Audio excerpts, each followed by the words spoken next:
이전에 한국 본사에서 해왔던 일을 캐나다에서도 그대로 할 수 있습니다. 안녕하세요. 이민 컨설턴트 허인영입니다. 오늘은 LMIA 없이도 받을 수 있는 취업비자, 주재원 비자에 대해서 알아볼까요? 주재원 비자는 많은 사람들에게 조금 생소할 수 있는데요. 취업비자를 받기 위해 캐나다 회사나 사업체에 취업하지 않아도 되고 LMIA까지 면제되는 아주 특별한 비자입니다.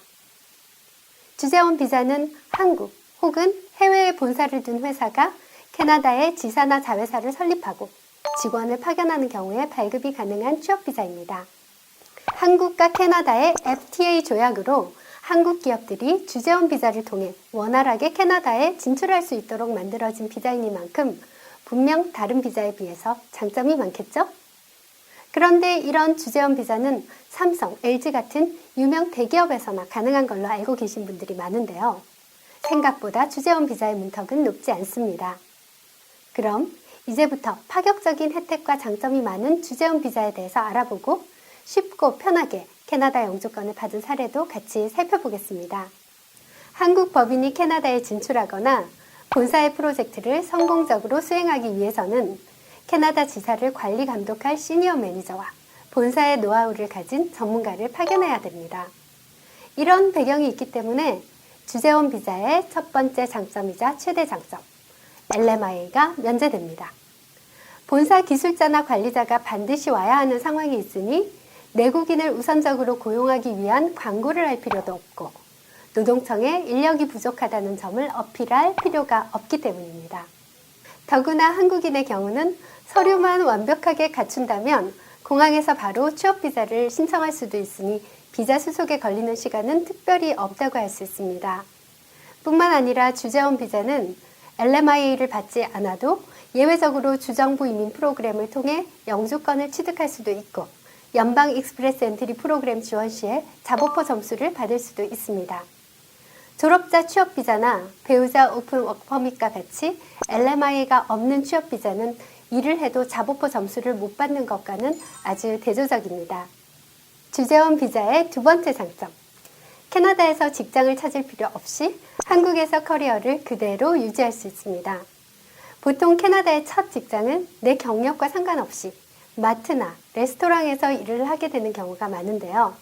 주재원 비자의 경우는 이전에 한국 본사에서 해왔던 일을 캐나다에서도 그대로 할 수 있습니다. 한국에서 엔지니어로 일하다가 요리를 하는 것에 비해서 한국에서부터 해오던 일, 다니던 회사라면 고용 유지에 대한 염려도 훨씬 줄어듭니다. 다 좋은데 주재원 비자를 내줄 회사를 어떻게 찾느냐고요? 어느 회사가 뭘 믿고 나를 캐나다까지 보내주느냐고요? 하지만 생각보다 가능한 회사는 아주 많습니다.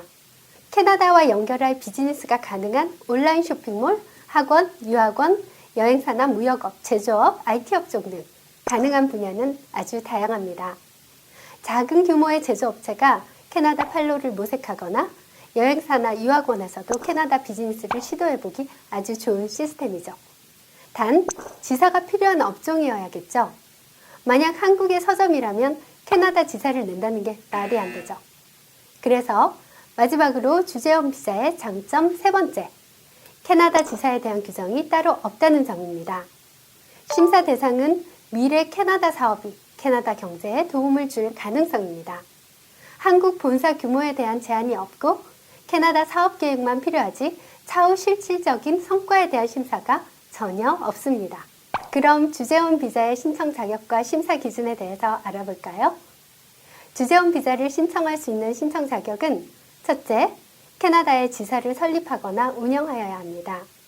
둘째, 파견되는 주재원은 최근 3년 중 최소 1년간은 본사에서 근무한 경력이 있어야 합니다.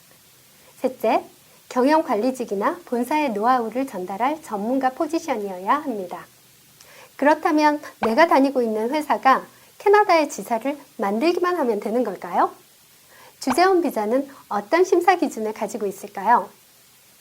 해외 본사와 캐나다에 있는 지사 간에 법적 관계가 형성되어야 하고 이를 뒷받침하기 위해서는 본사가 지사의 소유권을 최소 50% 이상 보유하고 있어야 합니다.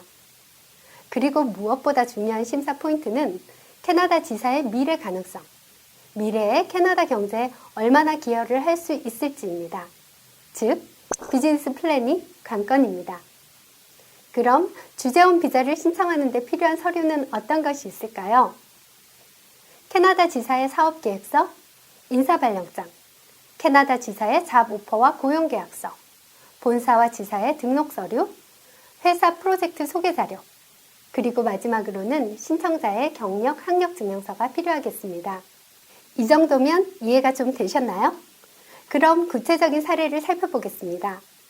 고길동님은 한국에서 직원 3명뿐인 소규모 무역회사에서 근무를 하다가 퇴직을 하고 이민의 가능성을 알아보기 위해서 캐나다를 방문하였습니다. 캐나다 영주권을 목표로 주방 보조라도 취업을 하겠다는 각오로 상담을 오셨는데요. 상담 과정에서 지나가는 말로 근무하던 회사 사장님이 이왕 캐나다까지 간 김에 거기서 우리 회사 물건 몇 개 좀 팔아보면 어때? 라고 했다는 거예요. 이런 경우가 바로 주재원 비자의 컨셉인 거죠. 그래서 만일 한국 사장님이 캐나다에 정식으로 지사를 설립해서 주재원 비자를 스폰해 주신다면 길동님은 주방 보조가 아니라 다니던 회사를 통해 세일즈 테크니션으로도 영주권이 가능할 것 같다고 말씀드렸습니다. 길동님은 사무실 임대 외에는 지사 설립에 투자금이나 비용이 별도로 들지 않는다는 점과 이 지사를 통해 추가로 취업 비자를 진행할 수 있다는 점을 들어 자녀 유학에 관심이 많던 사장님을 설득해서 캐나다의 법인을 설립하게 되었습니다. 이후 취업 비자를 위한 서류 준비가 일사천리로 진행이 되었고 사무실 임차 후에 하루 만에 캐나다 법인을 등록하고 신체 검사를 하고 결과를 확인하는데 2주 정도가 소요되었습니다. 주재원 비자는 LMI가 면제가 되니 신체 검사 확인 후에는 바로 입국하면서 공항에서 취업 비자를 받을 수 있었습니다. 주재원 비자를 통해 어떻게 영주권을 신청하나요? 주재원 비자의 경우 영주권 신청은 일반 LMIA 취업 비자와 동일한 혜택이 있습니다. 대부분의 캐나다 이민이 캐나다 잡 오퍼가 있으면 가능합니다. 거주하는 주의 주정부 이민 프로그램이나 연방 익스프레스 엔트리 프로그램에 모두 지원이 가능합니다. 길동 씨는 알버타 주정부 이민 프로그램을 통해서 2년 만에 영주권을 취득하였습니다. 알버타 주정부 이민인 AOS는 알버타 1년 경력 혹은 한국 경력 2년, 그리고 CLB 영어 성적 5점이 준비되어야 지원이 가능합니다. 보통 주재원은 본사 근무 경력이 2년 이상 있는 경우가 대부분이라서 영어 성적이 준비되었다면 입국 후에 바로 영주권을 신청할 수도 있습니다. 그럼 주재원 비자로 영주권을 신청할 때도 지사의 성과가 상관이 없나요? 주재원 비자 영주권 수속은 주재원으로 고용이 유지된다는 자격으로 진행되는 것으로 지사의 비즈니스 성과와는 여전히 무관합니다. 단, BC주와 온타리오 주정부 이민 프로그램과 같이 고용주 자격 조건이 따로 있는 경우는 이 조건을 만족해야 합니다.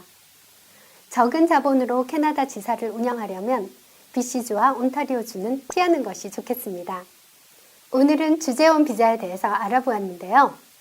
LMIA가 필요 없다는 점, 그리고 FTA 조약을 맺은 국가 간의 특혜라는 점은 주목할 만합니다.